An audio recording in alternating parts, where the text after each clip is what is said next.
Okay, while we just wait for a minute. So, so this is the Neighbourhood Democracy webinar. So this is, I think, our third webinar, really. And this is hosted by Citizen Network and the Centre for Welfare Reform, but also this project is being developed in partnership with Compass and the Deeper Democracy Group. And there's Adam, so that's brilliant. So we're all here. And one of the organisations that have got involved very early on and are helping us work out what this Neighbourhood Democracy Project is all about is the Community Enabling Team at Norwich City Council. And they are going to be presenting along with Adam about some of the work that they're doing in Norwich City. So that's Sam Moon, Kate Price, Max Griffiths and Dan Harris. They've got a presentation that they're going to take us through, which will take about 40 minutes.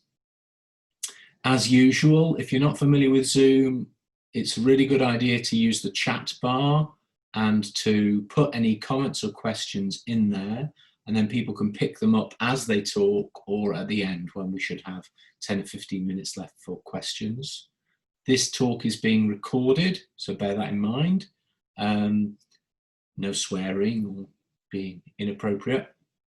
And we will post it, as with all the other recorded webinars, on the Citizen Network website as part of the Neighbourhood Democracy Project.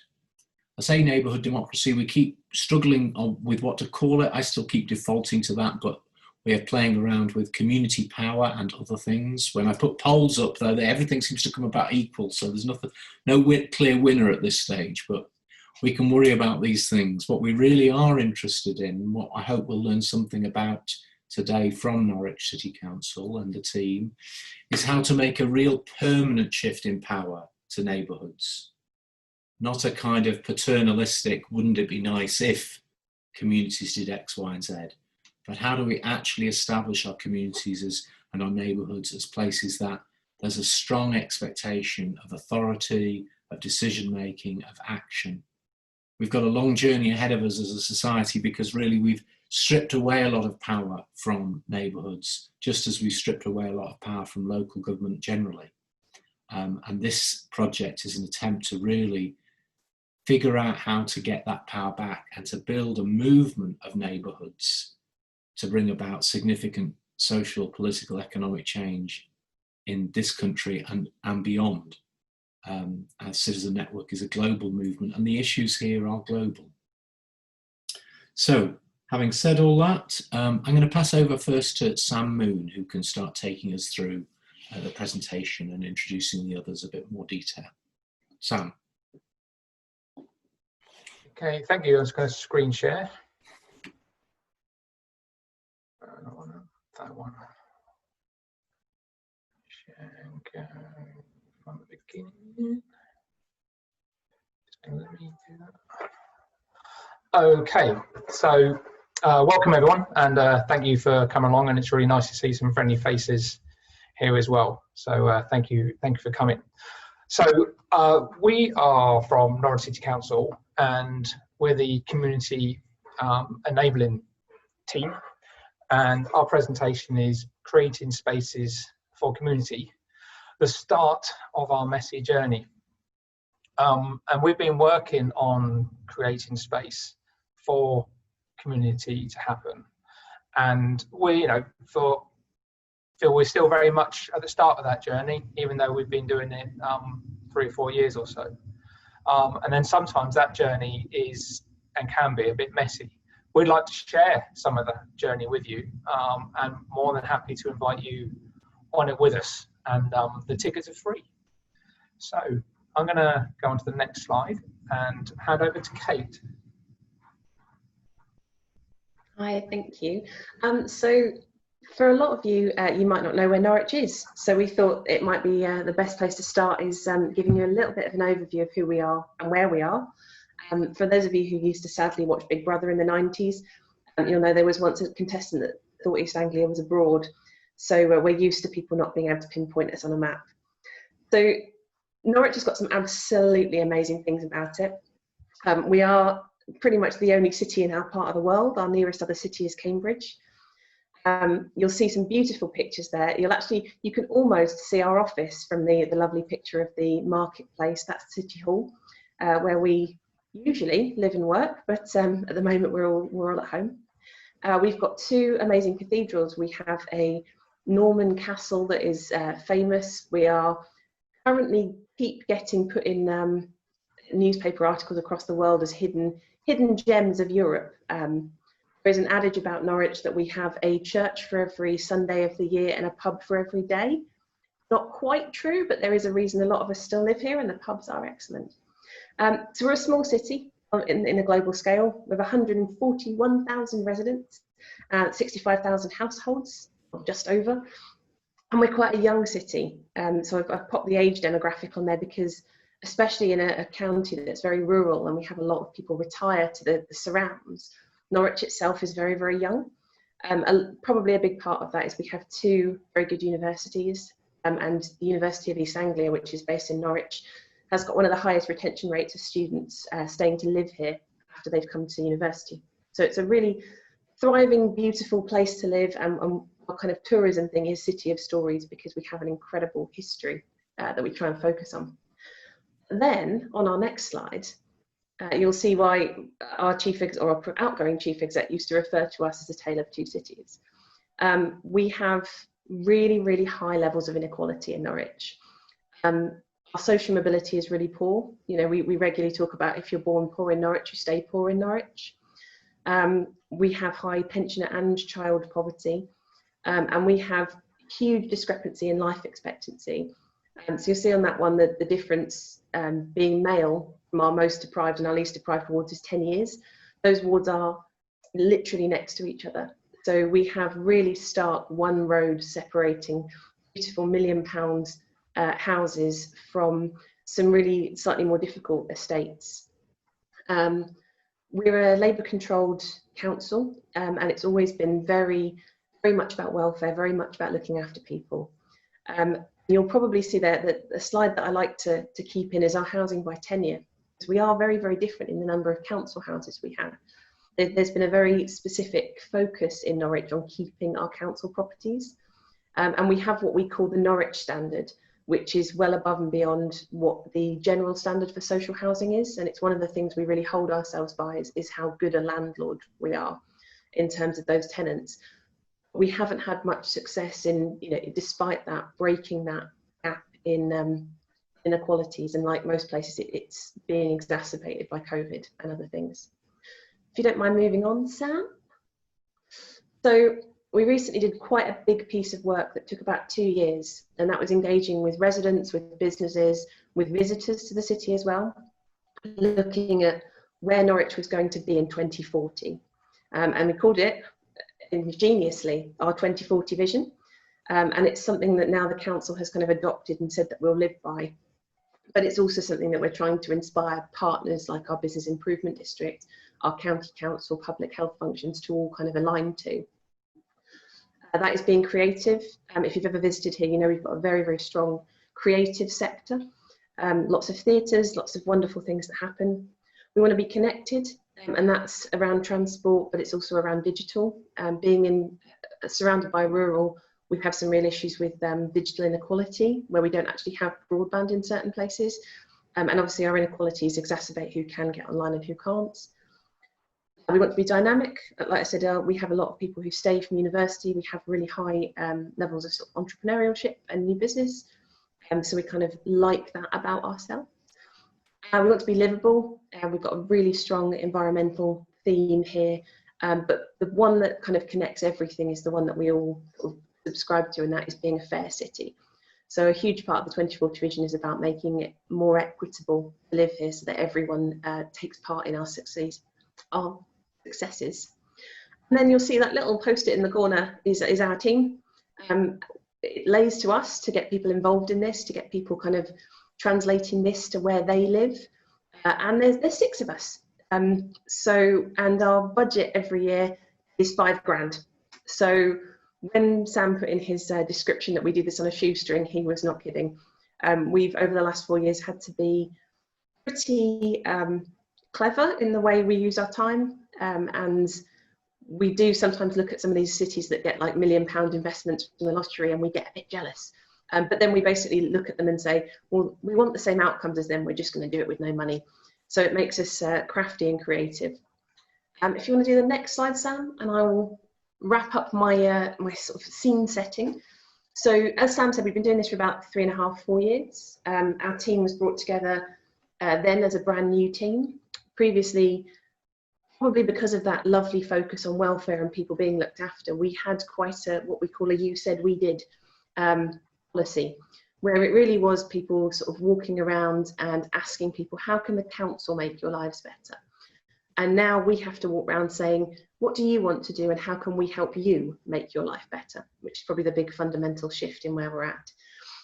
There's certain things that we focus on, and that is starting with what the community want. And if any of you who've worked in local government, it's not always easy to talk to people about doing things differently and talk about not imposing our agenda. So it's been a very big culture shift that we've had to try and take. And as Adam will probably touch on when he talks, there's just some things sometimes that we have to be honest about what we can and can't do, especially in the last 10 years of austerity. We have to be exceptionally honest. So we've been jumping at the edges of this for the last 4 years, and it feels like COVID's given us a really good excuse to do quite a lot more. So I'm going to hand over to the rest of the team to give you a little bit of idea of where we've come from, some of the things we've done, and then where we're looking to do going forward. Okay. So thanks for that, Kate. So kind of building on from what Kate said, when we looked at this, we're invited to do this presentation, we thought about what we wanted to kind of share and what the core threads of that are around behind what we do. And a big sort of part of what we really try and lean into is enable kind of neighbourhood decision making, from the small how do I do a litter pick to taking ownership of space and creating sort of greater power. Also, a lot of what we try and sort of work towards and focus on, and again part of the culture change, is a strength-based approach by looking at what the passions, gifts and skills of a community are, and looking at what a community has first, before kind of building from and build from that, so that the community are able to kind of be at the centre of that. And then in order to be able to do that and effectively, it's about building relationships and trust. And one of my favourite comment Russell quotes is like, communities build at the speed of trust. And so for me, that's kind of very much a strength test to kind of the approach that we take. And then underlying in all of that is that, and ultimately it comes down to the success is defined by the neighbourhood and not necessarily by us, which is really important. So it doesn't matter, it doesn't matter if we just believe what we're doing. It really needs to be something that the neighbourhood kind of feel proud of, and can say that they have made that successful. So that's kind of very much the sort of the core threads of the approach that we felt kind of underpins a lot of what we do, and what we help to kind of sort of tell our story throughout the rest of the presentation. So alongside the things that we do, we have some bits of program sort of, or kind of things in place that support that. So we have thematics networks piece of work, and that brings people together to share and connect and share their successes. So there's an outdoor projects network, and so that brings together outdoor projects from across Norwich, and they are anything to basically, if an outdoor space in terms of taking on woods, taking on gardens, so taking on their own projects. So that brings those projects together where they can network and share stories and inspire one another. And all we do there is really facilitate that process and help the network. So it's not about us saying this is what you should be doing. It's really about creating a space for them to network with each other. It works well. We also have a food network group. So that's groups and organisations that seek to alleviate food poverty, linking to reduce food waste and provide food to more people who benefit from it. We've also created a digital sharing platform called Lumi, and Lumi enables services, the community, to share their space, skills, stuff and activities of what they're doing, but creates a platform where people can borrow things off one another to be able to do the community activities that they do. So for example, you could go on there and borrow a street party kit so that you can run your own street party, or if you were going to do some gardening, or you had a garden project, be able to go on there and find garden equipment, and it's run by the community in a sense. So its strength is community organisations putting on their equipment and their resources and their activities that they can share with each other, and then resources from services and organisations. So we've got a lot of our bits and pieces on there as well. But it's a web platform that helps bring those people together. So as well as sharing, it also helps people connect with each other to be able to do things with each other. We also have a small grants project, small grants, get involved grants available, which run from £50, £300 and £500. But it's a package of grants that supports community building. So I'm not going to go through all the grants, but the £50 grant is called a Get Together grant, and that doesn't even involve an application form. It's a grant that we fill out and pay for ourselves to support people who want to get together to test out an idea, whether it works or not, but it's where there may be a group of residents or a group of people who have come together about something that matters to them and is of interest to them, and they want to test that out idea with other people who may be interested. So it might pay for refreshments, a hire of a room, and then it helps that support that process for them to go about doing whatever it is they want to do, be it to set up a street party or to set up a group who want to look after a local area, or build up a group to respond to a local need, or whatever it might be. And that £50 can help sort of stimulate that and make that happen. And then we've created a space, skills and stuff resource, which, building on the principles of asset-based community development,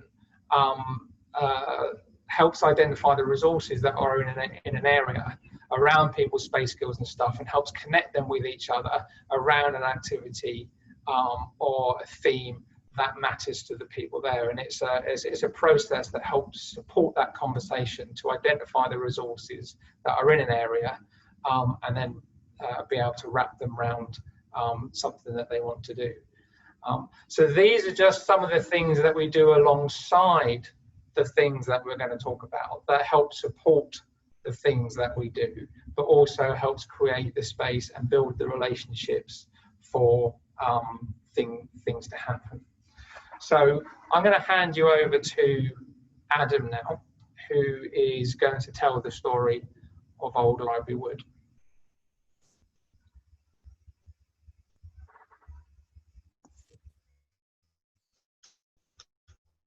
That's great. Thank you, Sam. And welcome to the neighbourhood. I'd be interested to know how many people have actually been to Norwich, but for those who have and have come in via the train station, possibly, we live. There we go. Simon has. There we go. Yeah, we live right next to the train station, so just east of the city centre. So I can see the cathedral from my bedroom window, and we've got the river running alongside it. It's a great part of the city. We're proud of being NR1, so the best part of Norwich, #1 top spot.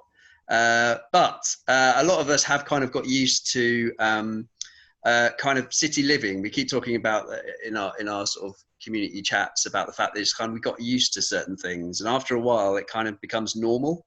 So those are a lot of things near us, which is things like we have issues with prostitution and curb crawling, and people actually having sex in our local park, which is at the top of our road. This is a picture of our road specifically. You can see that big old, beautiful, big old beech tree at the top. That's where our little local park is. Quite often we'll have people dealing drugs in there, and on one occasion we were going around a park with our local site manager, and somebody was actually shooting up heroin about sort of a few meters away from us. Not only that, we have issues with like littering and fly tipping and sort of general antisocial behaviour. So all of this sort of wrapped up into good old city living. But we can either sit there and think this is normal, or actually a few of us were like, well, actually, can we have a better neighbourhood moving forwards? And if so, how on earth do we do that? So, Sam, if I can ask you to, you're in charge, I assume. Yeah. Yeah, that's lovely. Thank you. So sometimes it can be a bit grim. When I first moved to the neighbourhood, probably about sort of 7 years ago, 6-7 years ago, we took our kids up to the local park, and we were finding things like needles and used condom wrappers. And like I say, with lots of sort of antisocial behaviour. When we did have community support officers, they were sort of going around trying to sort of help us out. But it did feel like a sort of like slightly shady side to where we lived. So yeah, moving on, please, Sam.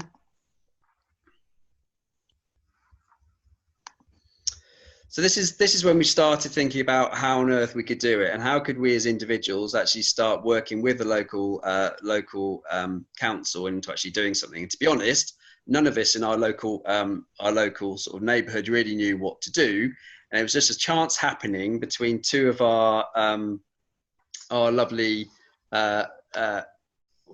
ironically, they're actually, I think they describe themselves as anarchists, but they were having a meeting with the local vicar and one of the local councillors and the police.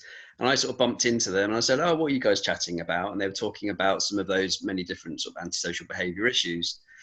And after speaking to Kate and Sam and the team, they actually said, well, instead of just being individuals, why don't you get together as a group, make yourself official, and actually think about how we can then, by being official, work together to try and actually improve the neighbourhood. Now, none of us had really done this before. We didn't know really what we're doing, never been in a community group before. So we said, okay, that should be fair enough. If you fill in a few forms. There's lots of forms, not just from the city council, but just generally, there's lots of forms to fill in. But you've got to keep this eye on the vision. So what we ended up doing is setting up ourselves as a group, and we are the Old Library Wood Collective. We've started working with the Norwich City Council and the associated site management group known as the Norwich Fringe Project, as well as hand in hand with the police as well. Now, interestingly, that sort of triangle of awesomeness is really the only way that we can do what we do. We can't do it by ourselves in the same way that the City Council or even the police can't do it themselves as well. So it's really sort of shown how working together, we can actually achieve great things. And I should show that picture there of the notice board was an amazing milestone for us, because that was one of the first things we needed to do, was actually be able to talk to the community who weren't necessarily on social media or anything like that. But poor old Sam and Kate on this call had to physically remove it from one part of the neighbourhood, move it down, give it to me so I could spray paint it and make it all nice, give it a new sort of heading, and then the poor souls had to then physically themselves, talk about on a shoestring, physically then get it put up on the railings in Old Library Wood. And that was just one of the first sort of opportunities of actually starting to talk to the community about what our plans were and things like that. So what sort of happened next? So if you move on, Sam. Yep. That's when it started getting interesting. Because all of a sudden we're no longer individuals sitting there going, "Oh, these are just annoying things that are happening." We're actually started to coming together as a group. And that photo on the left hand side there, that's our band album cover. For those of you who have, it looks like it, doesn't it? But that's some of us as a rabble living in our local community that have come together. That middle photo there is actually more recently with our friendly police officer who we in contact with a lot. But it didn't always necessarily go smoothly from the beginning. We wanted to be a collective, so even though I'm the chair, it didn't mean that I was the boss. We wanted to make sure that we had sort of equity within our group, so we had sort of interesting ideas around decision making. But saying that, then you have to start being very clear about roles and responsibilities, and we had to go things like that. So even within our own group, we had to figure out that sort of like, not power struggle, but understanding around where power sit. And the main thing was making sure that everybody had power within that, not only with the committee, but actually within the wider neighbourhood. Then there are interesting struggles with power when we're having community meetings between the council and the police, and particularly around antisocial behaviour, if any of you are aware. But actually, there's always a bit of a struggle between whether antisocial behaviour sits within the council's jurisdiction or whether it sits within the police. So again, there was an interesting community sort of public meetings when there was not quite fisticuffs, but strong opinions from both sides around who was in charge of what. And another good example of, as like Kate and sort of Sam alluded to, is that we can't just do whatever the hell we like, but there are boundaries. And I think that's the important thing to say, is that there is a framework with which we've all agreed that we can work within, and there are responsibilities that we have as a community group, but also other sort of responsibilities that sit elsewhere. And a good example of that is that in the early days, when we started like 3 years ago, we put up a swing, like old school. You know, when like you see like a rubber ring and a rubber sort of tire hung up in a wood by some kids. We thought we'd try and do the same. I've got a 9-year-old and a 6-year-old. We thought that'd be really nice. We very quickly got told you had to take it down due to health and safety reasons. So it's not always as easy as you think to do whatever you like. It's always understanding and being clear around where that power sits. But more importantly, the way that we feel is that now as a community, we feel empowered to work with both the police and the council and the site management company to really design what that future looks like, and actually have a say in what that future looks like in our neighbourhood. Okay, thank you, Sam. Moving on. So how do we go about doing it? Well, like Sam said, one of the best ways of doing it is actually building on your strengths. So a lot of us within the group, I should actually say that I work for the RSPB, so I've got a lot of interest in sort of wildlife and nature and things like that, and getting people outdoors and enjoying nature. But also I've got sort of work around marketing and branding. We've got somebody on the team who's great at running events and events catering, somebody who's an accountant. And this is all just because these are people that come together because they want to make their neighborhood a bit better, but they've got silky skills that we want to use. And we do, and we use those to the best of our ability. So for example, one of the guys on our team, one of those original punk anarchists, is an amazing handyman. And he essentially designed for us and has produced things like our flower beds that we put in for some of our wildflowers, but also our book swaps. So we've got two. We've got an adult one and we've got a kids one.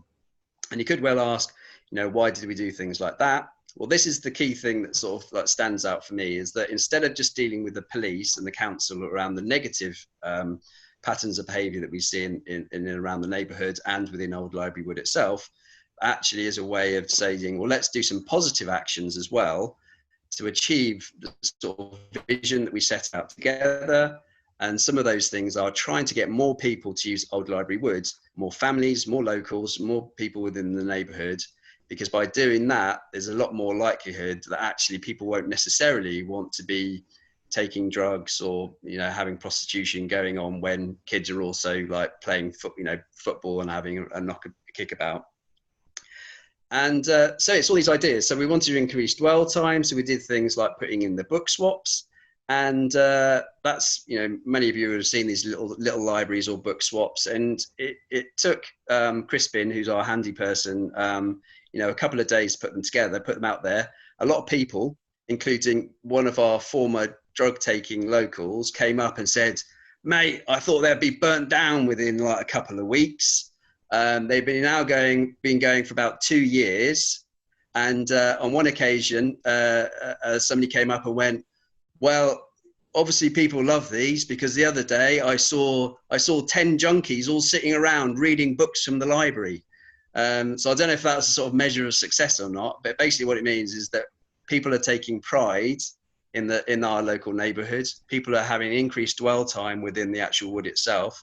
And we're seeing that already we've had a massive reduction in the number of prostitution, curb crawling, and also drug taking within the park as well. Thank you, Sam. Next one.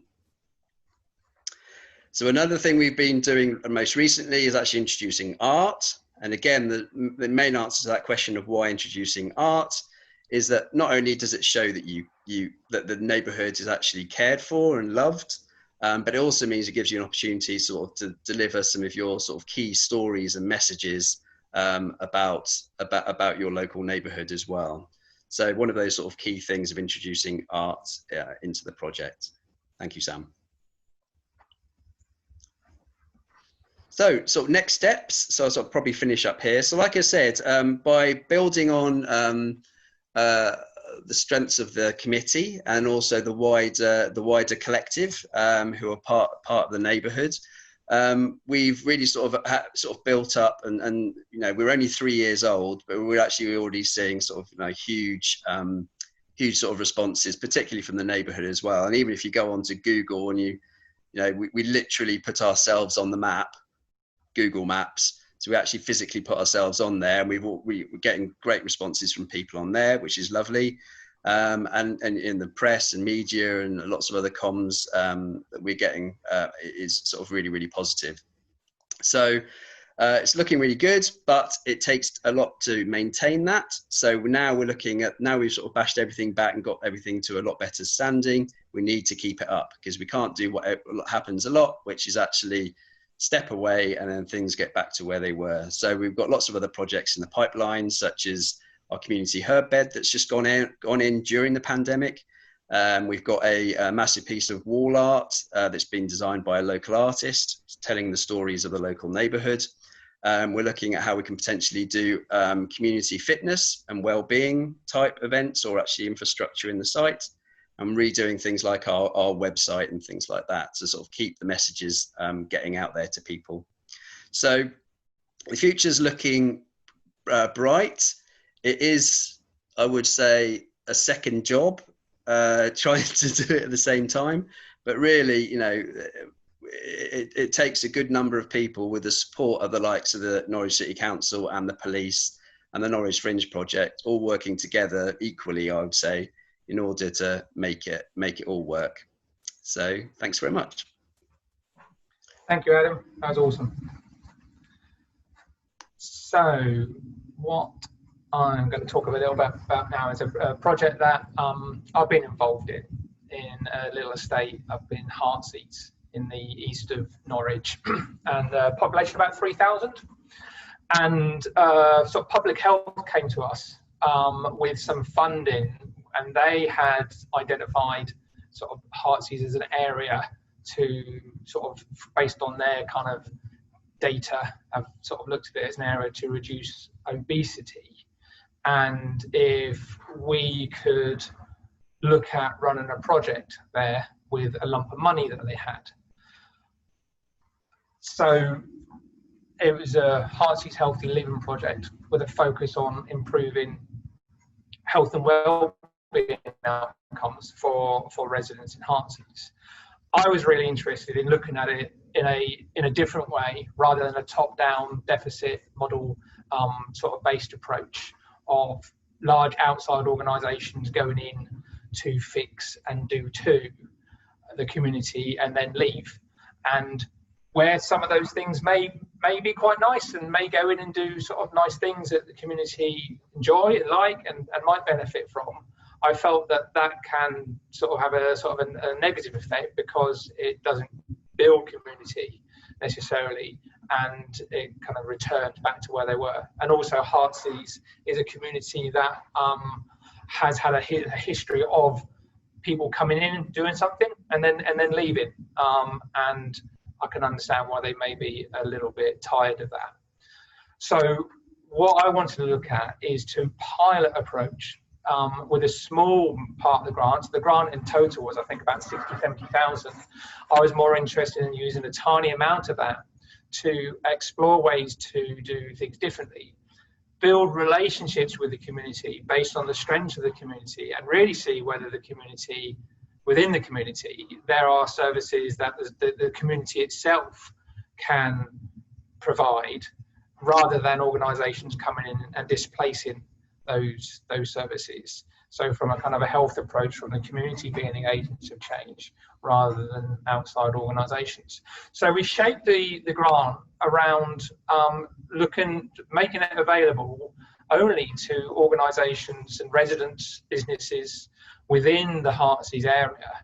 And the criteria is that for the pilot, the organisations, residents or businesses had to, in terms of putting project ideas forward, had to come from the community and also be building relationships within the community, within Heartsee's as well.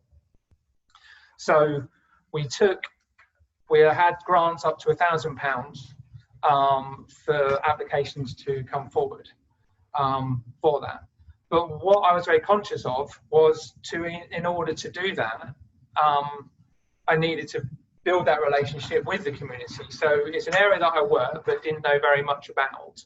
So I walked around and I worked out where the sort of community bumping spaces are, where the community go, and started talking to the small organisations and services that worked with the people of Heartsee's and knew the people of Heartsee's, rather than thinking, right, what can be delivered kind of at the community. So I went into Cafe 33 and I met Bob and Lorraine, and Bob and Lorraine run Cafe 33.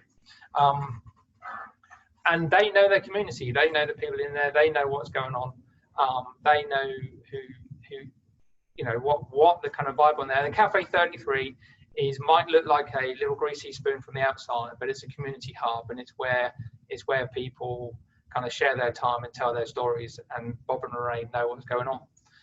I walked into the Norwich Vape Lounge and met Mick and Luke, who run a vape lounge. But again, it's where people of Heartsee's that may be more on the edges of Heartsee's will go out and hang and meet one another and have those conversations. And talking to sort of Mick and Luke, he would sort of say, I've given away more free tea and coffee than I have sold any products today. And I say, well, you're doing well then Mick, because what you're doing here is you're building community and sort of running a little business as well.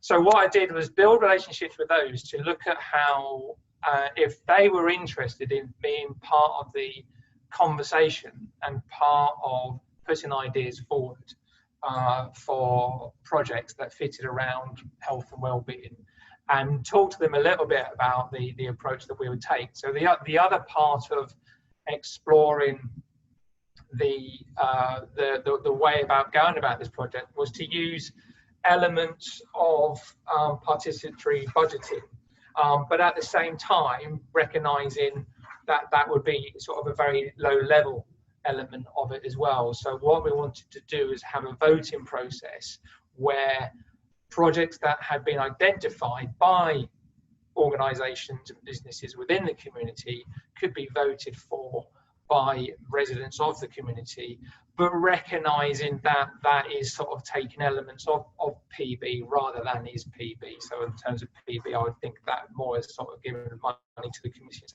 you choose. But it was a way to try and build on the engagement, but the focus was around the projects and activities being chosen and identified by the community rather than decided by an outside committee. So also spoke to Mind, which was based there. The church have a project next door to it called The Hive, where they have a food bank and a cafe. The community centre there, and also Heartsee's the primary school. So built up those community conversations around supporting the project and putting ideas forward. And again, this is all very sort of pilot. So it was testing out those ideas, but around kind of building those conversations up. So that led to a number of projects coming forward.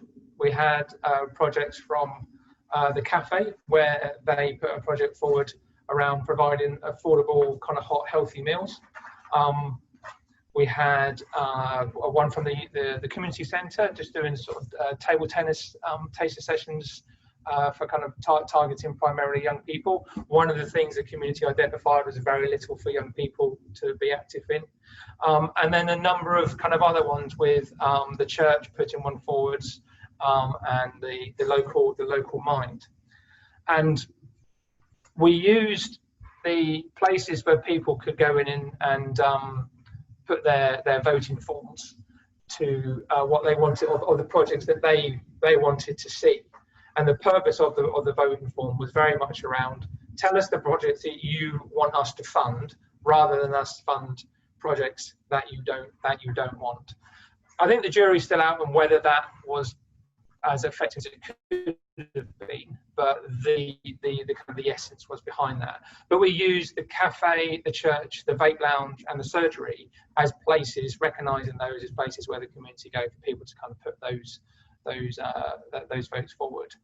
And with this being a pilot, I was also very aware that the entry of this was very cold to the community, so I was conscious that only the organisations and the people that they were talking to would have known about this.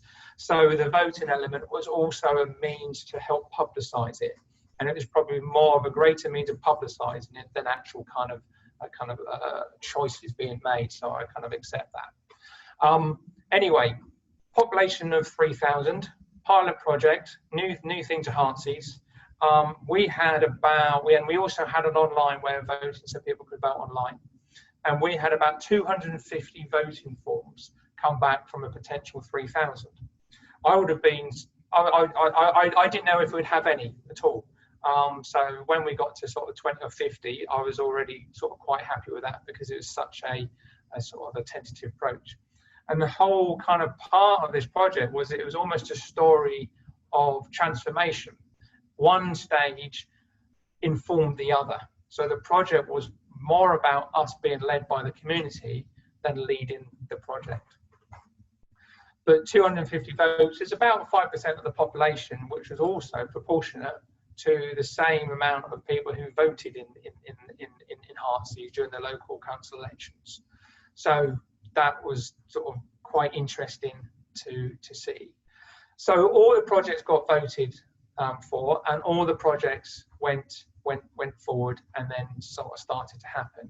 And again, it was a pilot project to inform whatever we did next. So going into that happening, and the project's kind of been happening, we evaluated within the community. So we had an evaluation process going on as well, and was very interested in that. And then what we learned from this pilot, or what I learned from this pilot, was that it's really important to listen to all the voices. So this one was like, brilliant, that's fantastic. You know, so in terms of if this project is about creating opportunities for people to make more partnerships, then that's kind of what we're doing here and what we're trying to achieve, as well as it's about the grant and meeting the grant. But what is even more important is listening to and hearing the voices that you might not want to hear. And being able to build on that and work on that. So the other comment is like, yeah, the project was great, and this is what worked for us.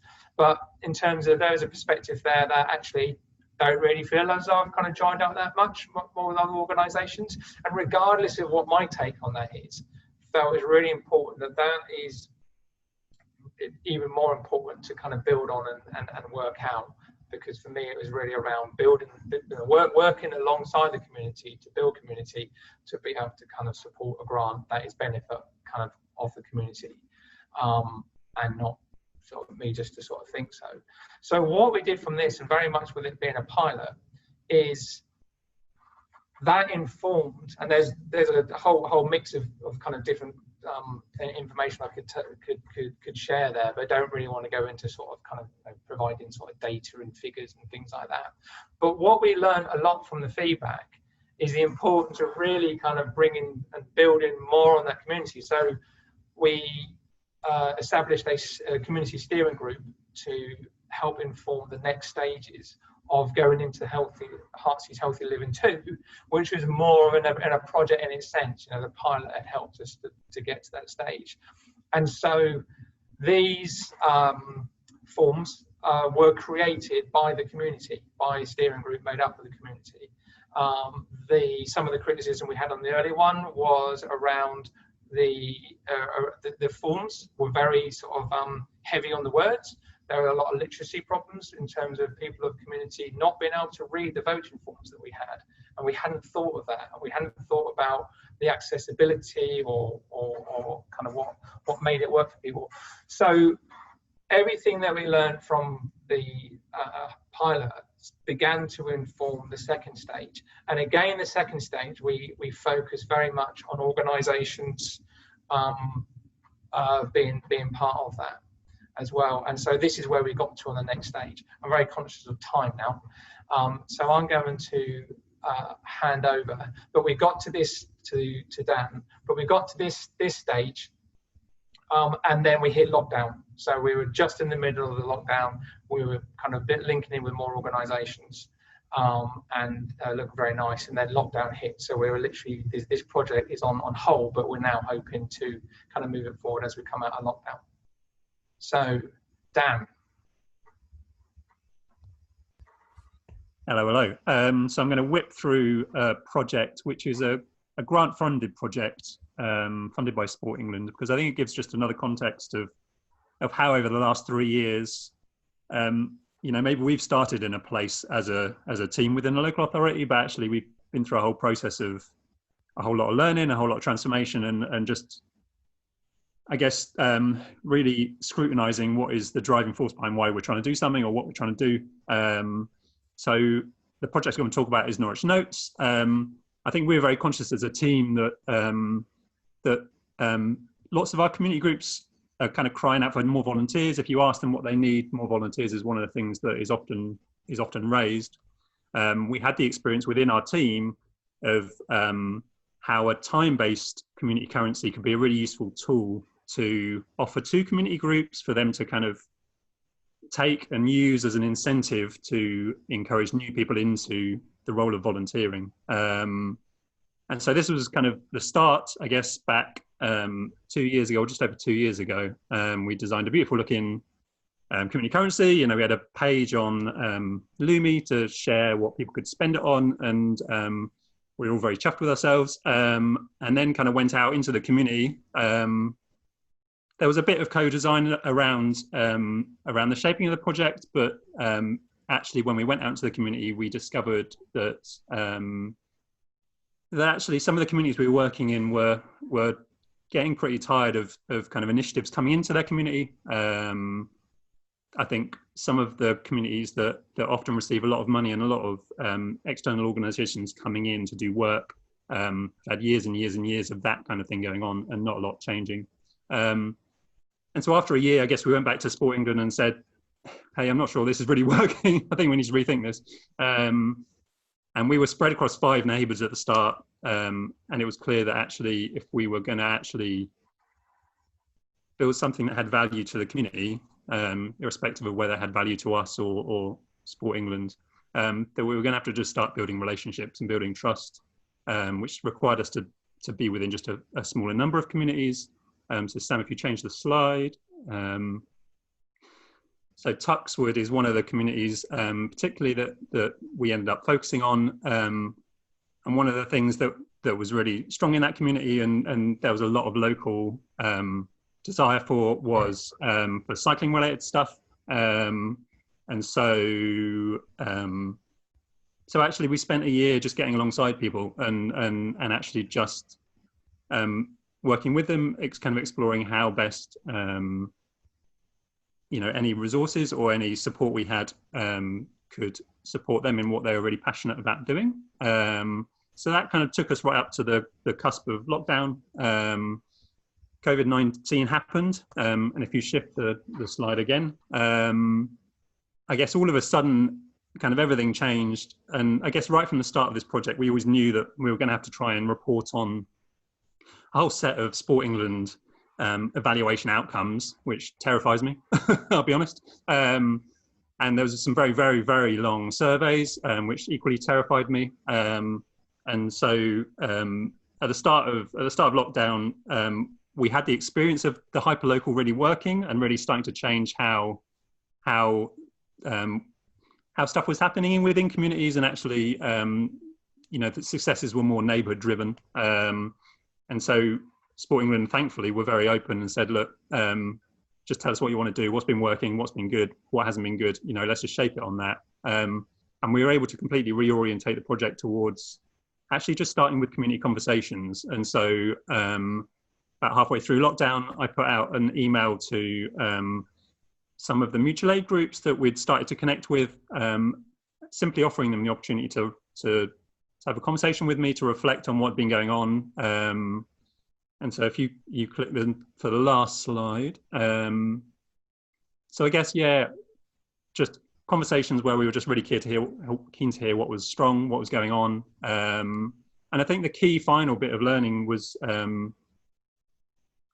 think, you know, sometimes when you're kind of coming from like service land, I guess, coming from a local authority, you want to feel valued, you want to feel like you're doing something. And so you really want to kind of lead people into questions where it's like, oh, actually, I can offer that help. Perfect. So actually, you know, this kind of latter bit, the last couple of months, actually, it's been really interesting learning around leaving space for people to really communicate actually what they want without you having to say, you know, is there anything you want? Is there anything I can help you with? Actually just being like, you know, tell me about stuff and let's see where the conversation goes. The pictures here of the Park Lane project, which was a street level self-organized group that kind of came out of relationships that didn't exist before. Every Saturday they would come together at 11 o'clock, all with a cup of coffee and just chat. And actually we've uncovered so many beautiful examples of communities making a whole bunch of new connections and achieving all sorts of different things without our help.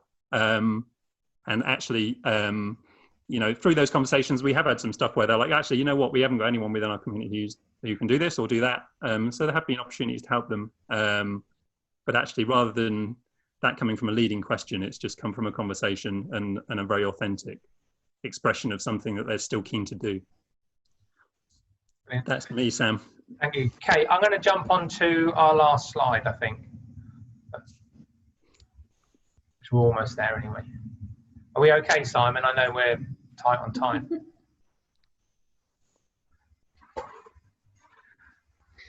So you can probably see in our team, passion is not lacking, timekeeping possibly. That said, we are recruiting at the moment for a community conversations officer. So if anyone knows any brilliant people in Norwich, please feel free. And I know we're over time, Kate, but we shouldn't overrush because I think the content is so good. And we can carry on. And if those people who can stay on a bit longer, that's fine. So don't cut out any content too much. Just So I suppose this last bit is really us. I think going back to Sam's initial slide, saying this is really still the start of a journey for us. Is we've tried things, we've looked at things, we've tried to learn from them. But what we've probably realised is this is going to take a really huge culture change in a local authority to really have the impact that we all so desperately want it to. So this is really, I guess, what we're striving to achieve on this slide. And maybe we don't know how to get there yet, but we kind of know what the outcome is. You know, we want to be able to try things and not be criticised when they don't work, because that's how innovation happens. We want to really focus on asset-based, you know, and making sure whether it's fully ABCD at every point, we still want that, you know, focusing on what's great in the community to come before everything else. And currently, we're writing up a strategy for the whole council on how we develop more community power and how we genuinely start actually devolving genuine power to communities as opposed to sort of a tick box. And how we kind of empower our own officers as much as our citizens, that they can be flexible and be able to do that. And then how we, I think Sam puts it really nicely, how we get out of the way sometimes is, you know, how we stop putting that red tape, that bureaucracy in the way of what people want to do. It's really interesting if you read the local newspaper here, is that there'll be some article that will go in about a park and someone will put a comment saying, well, we'd do that if the council would let us. And we're sitting there screaming at our computers going, but we want you to. So we've got a really kind of big comms piece to challenge some of that and understand how we create better relationships. But I think we're very conscious that there's a lot of opportunity for us to undermine ourselves. So we have to have that across the council, because it's all well and good our team doing one thing and a handful of teams doing it well. The moment somebody else doesn't, we're all tied with the same brush, and we go back to stage one with that trust that we've built with people.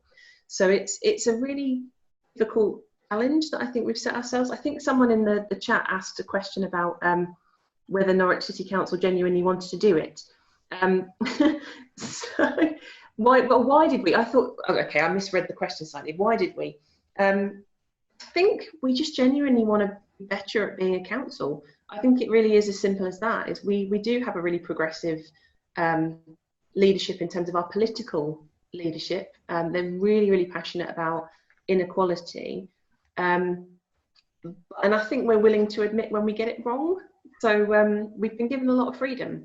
You know, my first day, I asked my boss what I was meant to deliver on, and he said, well, that's what we employed you to work out. So we've had carte blanche, and we're very, very lucky for that. It's something we can't do by ourselves. So it's all about how we work with others. So I'm going to wrap up there, because that's sounds really a poignant place to stop, and then hand back to Simon to see what you want to do next. Thank you. Thanks, everybody. That was, well, I thought that was amazing content, really encouraging. The chat was full of interesting points. Let's see, we're officially at the kind of end, but I wanted to pick up 3 themes from the chat, and I'm just going to offer you these 3 questions, maybe to reflect on in a few minutes before we finish, and then let's see if that's just about right. But one thing that came up a lot in the questions was the kind of bureaucratic pushback and how you manage that. So I think that would be worth a little bit more time if you've got it on some clues, strategies. I mean, I hear that it's work in progress.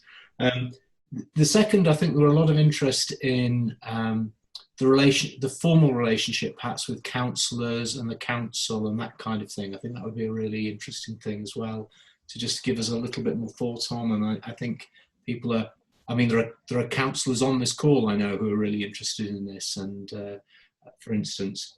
And the third one, which Rachel at the end put in a point which I think is very poignant.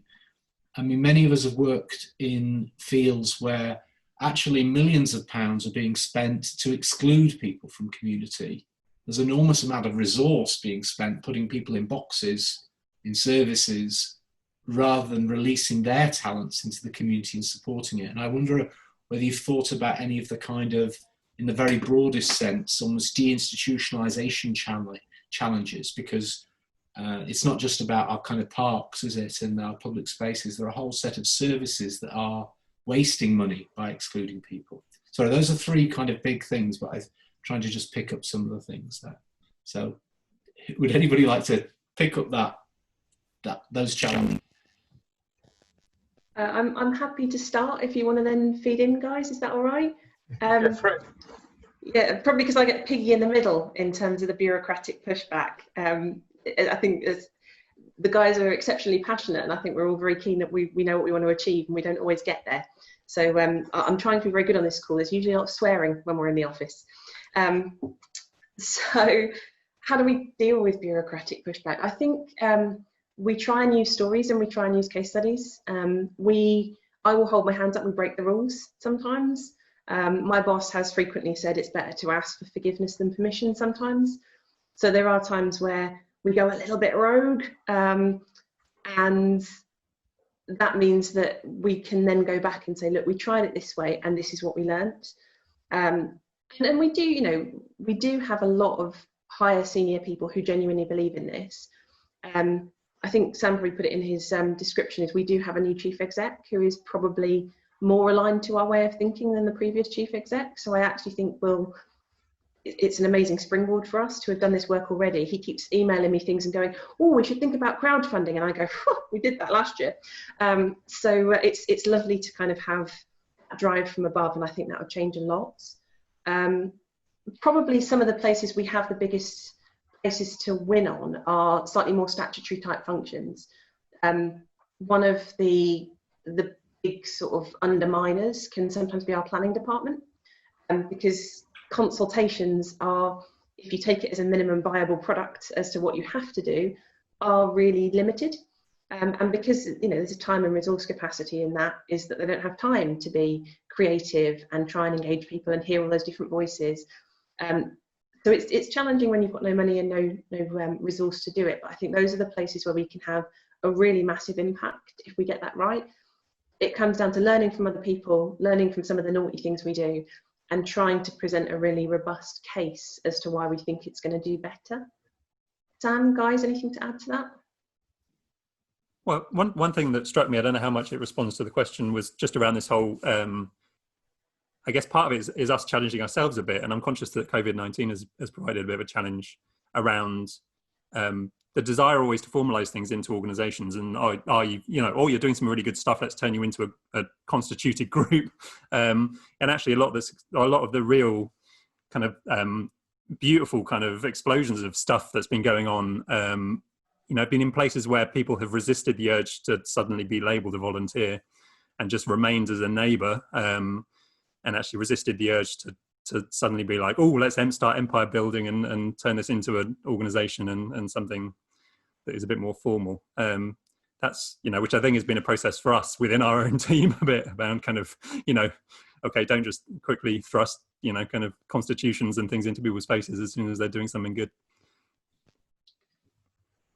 I think that is a really interesting point, Dan, as well, isn't it? And I think for the Neighbourhood Democracy Project, one of the questions is like, what structures are useful as structures, and how do you stop the structure killing the space for genuine kind of activity? And I noticed in Sheffield, our city, I noticed that the voluntary sector did pretty well in a way, but they defined volunteering in a way that said it was about insurance, and actually it was completely competing with what people on the ground were doing.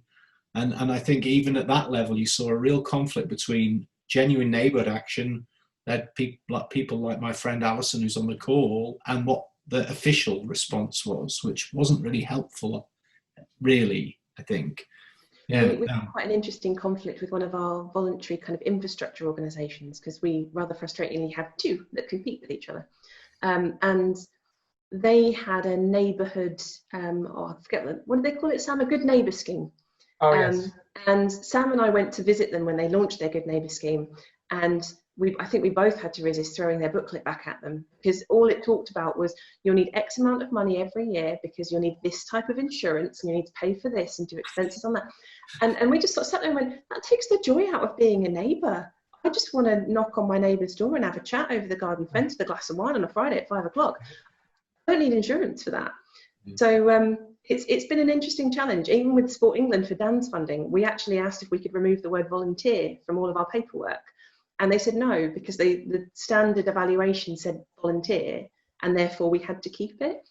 I think it's something we experiment with a lot. Language is really, really important in the way we work, and we are very careful not to formalise where we can. Yeah, I think it's a very valid point, is just trying to give people the space to do it as a normal human being. What about the relationship with councillors then? Because I was pretty inspired by what I saw in Barnsley, where councillors were working in partnership with local people to make decisions with a bit bigger budgets than you were playing with, but kind of similar principles underneath it. Have you pulled them into this space? Does that feel like a positive strategy, or maybe not a positive strategy? Sam's reminded me I'm being recorded. So this is probably one of the places we need to do work on, is what I would say. Myself and our director put on a series of workshops last year called The Role of the Ward Councillor, to kind of introduce them to these concepts. And we did it in the evenings when they were free. I bought a lot of Play-Doh. It was great fun. Of our 39 councillors, 6 of them turned up. And those were the 6 who were already doing that sort of thing. They're already naturals at that activist role. So I suppose we're very open to the idea of our councillors engaging, and different councillors are very, very different. I have some that discovered I've got WhatsApp on my personal phone and I don't get a respite. But others where I have never met them, in terms of, you'd think that we'd have probably crossed paths by now. So it's very, very different. And I think there's probably a need for there to be more willing from the councillor side maybe than there is from ours at the moment. Yeah, I agree, Alex. And having worked with you when you were in Norwich, I imagine you do it brilliantly. You know, it's one of those places where I think we need to do more work. And I need to understand, I think, and maybe if people in Barnsley have done it well, how we hook the councillors into thinking this is fun. Because it is part of that, you know, there's something really brilliant about doing this type of work, and sometimes we just need to show people how exciting it is. Maybe that's a theme we can pick up. We don't need to draw you into any dangerous circle. Okay. And I suppose the last, I mean, we are a bit over time, but I thought Rachel's point was quite powerful when you think about all of the investments you're busy making kind of in a parallel world. What conversations have you had about statutory services, voluntary services, rethinking how they work and seeing that as an investment back into local neighbourhoods? It's something that we started when we did the City Vision stuff. Running parallel to that, we did a kind of piece which we got an external agency to come in to work with us on what the council could look like if we changed. Unfortunately, Sam's grinning because he was also one of the reps on that. It didn't really give us the results I think we wanted in terms of anything really radical. And I think at the time probably leadership was in a place where we didn't want to be radical. We wanted to talk about it and we wanted to be on the fringes of it and look at really interesting models of self-governing teams and redesigning service provision. But I don't think we were quite there. And I think after COVID, we probably are. You know, we had to stop a lot of things we would normally do or do things very, very differently during COVID. And I think it's proven that even though we did that at speed, without the usual 7 years of consultation that we would have done as a local government agency, it worked. You know, we did a huge digital shift with people. Obviously, we've got to be very careful about digitally excluded people throughout that. But we did a really, really interesting thing in terms of what we stopped, what we started, and how we did things differently. So we've really got a potential now to definitely review. And I think because, as I pointed out in the early slides, we are a landlord to, I think it's, when you look at the number of people, it's nearly 30% of our population, we're their landlord. So we have a lot of kind of influence over people's lives, where if we can get our services better, it makes a huge impact. And I think, you know, there's the willing to do that now. It's just making sure that we do it right. And I think coming back to the political point is that may be more difficult when we have councillors who just want to make sure that they look after everybody. So anything that involves maybe looking after people, some people more than others, can be a little contentious. Guys, is there anything you wanted to add? Because I'm conscious that I've talked too much. No, I think that's great. I mean, I suppose it's kind of, we started off our presentation saying it's a messy journey. And I think it is, and there's kind of lots of personalities within that. But I kind of find through the relationships we build, when we build them, the feedback we get reflects how we want to go about building them, and the ones that don't, we know we need to work on those better.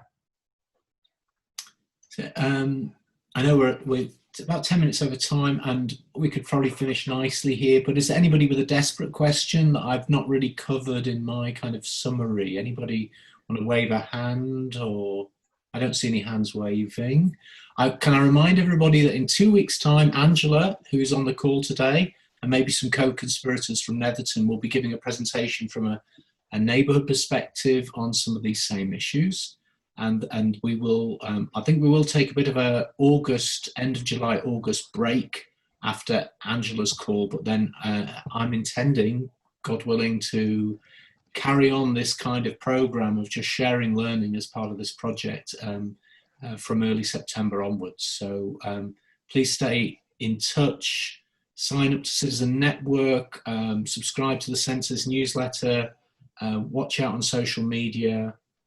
If you want to get really involved in the management and development of the project, also just contact me directly, and you could join the project team, whereas we try and figure out how to develop a kind of meaningful social movement around these ideas in the coming months. So, okay, I see no waving, so I'm just going to say that was the meeting over, but a big thank you. We can't do applause really on Zoom, so just a big, big thank you to all of the folk from Norwich, those here on the call and those aren't. Oh yes, we could do virtual applause with the little hand if you can manage that. But all right. Thanks everyone. See Thanks you for having again. us. Thank you. Bye for now. Bye. Thank you.